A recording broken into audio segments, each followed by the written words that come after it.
So it just so happens that whilst reading Genesis this year, I happen to be also picking away at the Bible's would-be another Testament companion, the Book of Mormon, and picking away at the beginning of it where a family is leaving Jerusalem around 600 BC, or so the story goes.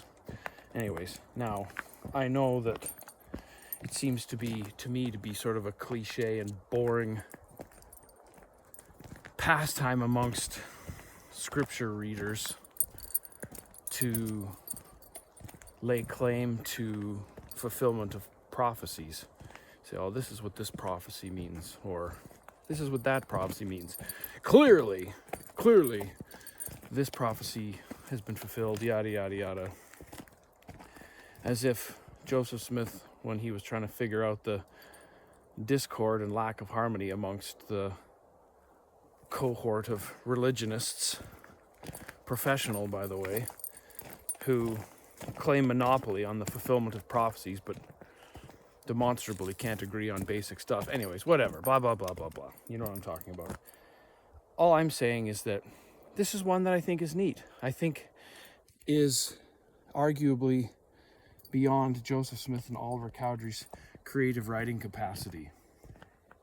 Not that that means that you should take my word for it, but I think it warrants some ongoing investigation. So basically, in Genesis 49, Jacob, having made it to Egypt under this sort of miraculous turn of events, in which actually Joseph is saying to his brothers, he's like, dudes, don't worry about it. Don't worry about it. Don't feel bad for chucking me in the ground and telling Dad that I was killed by a wild beast, because God was doing this. He was orchestrating or stacking the deck in order to save the family, which has a huge number of implications. Is that to be true? Because do the brothers have their agency?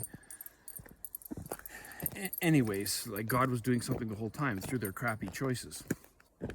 Anyways, concurrently, there's something similar in the Book of Mormon. When the family is sailing, they kind of get rowdy and gang up on Nephi, tie him up. But Nephi's like, the Lord suffered it to be so that his power could be manifest. Which is to say, in both cases, sometimes God's working in mysterious ways, unfair ways, multi-generational sort of perspective ways, which is not much consolation when you draw the short straw and your generation gets a raw assignment. But anyways, there's precedent there for that. What I'm saying is, in Genesis 49, when Jacob is doing the blessing, he says in verse 22, Joseph is a fruitful bough, even a fruitful bough by a well, whose branches run over the wall. What does that mean? Who knows? Verse 26, the blessings of thy father have prevailed above the blessings of my progenitors unto the utmost bound of the everlasting hills. What are the everlasting hills? I'm sure many people have many different interpretations. They shall be on the head of Joseph, and on the crown of his head, of him that was separated from his birth. So you got an Old Testament prophecy about a fruitful bough by a well and everlasting hills.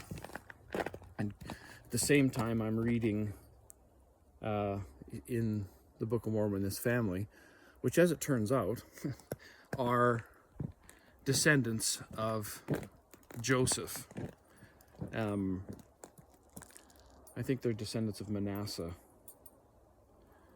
Anyways, Joseph's posterity. So here's the creative writing of Joseph Smith and Oliver Cowdery that you can go into the next life having an answer for. Some answers to this prophecy, I'll speculate as to what they could include. But basically, when I was reading the Book of Mormon, trying to prove that it was crap, and that the Church of Jesus Christ of Latter-day Saints was a useless cult, and everybody in it was just like everybody else who was fighting amongst the Abrahamic covenant religions about who the chosen ones were, as if God is that much of a respecter of persons. Or if he was, you'd like to go hang out with him. Would you really like to go hang around with a God who's chucking lightning bolts at the heathens who never even had a chance to hear about Jesus? I'm like, and he's fair, and he's loving, and he's just. I'm like, so let me get this straight. Jesus is the way, the truth, the life. No man cometh unto the Father but by me. But for all those heathen nations or whatever, poor schmucks who never even heard about Jesus, where do they go? And the standard Christian answer seems to be, well, they go to hell, obviously. Do not pass go. Do not collect $200. You just go straight to fire and brimstone.